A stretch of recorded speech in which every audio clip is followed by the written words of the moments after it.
నమస్కారం. సుప్రభాత గంటారావానికి స్వాగతం. ముందుగా ప్రధాన అంశాలు.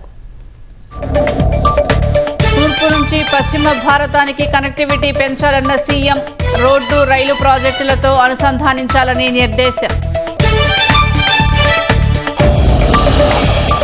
జగన్ దేవరపల్లి పర్యటనలో వైసీపీ శ్రేణుల వీరంగంపై మంత్రుల మండిపాటు. రైతుల పొగాకు బేళ్లను నాశనం చేయడంపై ఆగ్రహం. వైసీపీ నేత మల్లా విజయప్రసాద్ ఇంట్లో కీలక పత్రాలు స్వాధీనం. బుధవారం ఉదయం నుంచి రాత్రి వరకు కొనసాగిన ఈడీ సోదాలు. శ్రీశైలం తుంగభద్ర జలాశయాలకు భారీగా పోటెత్తుతున్న వరద. నేటి నుంచి పోతిరెడ్డిపాడు, హంద్రినీవాకు కృష్ణా జలాలు. డీలిమిటేషన్ మహిళా బిల్లుపై ప్రచారానికి కేంద్రం తెర. పార్లమెంటు ప్రత్యేక సమావేశాల వార్తల్లో నిజం లేదని ప్రకటన.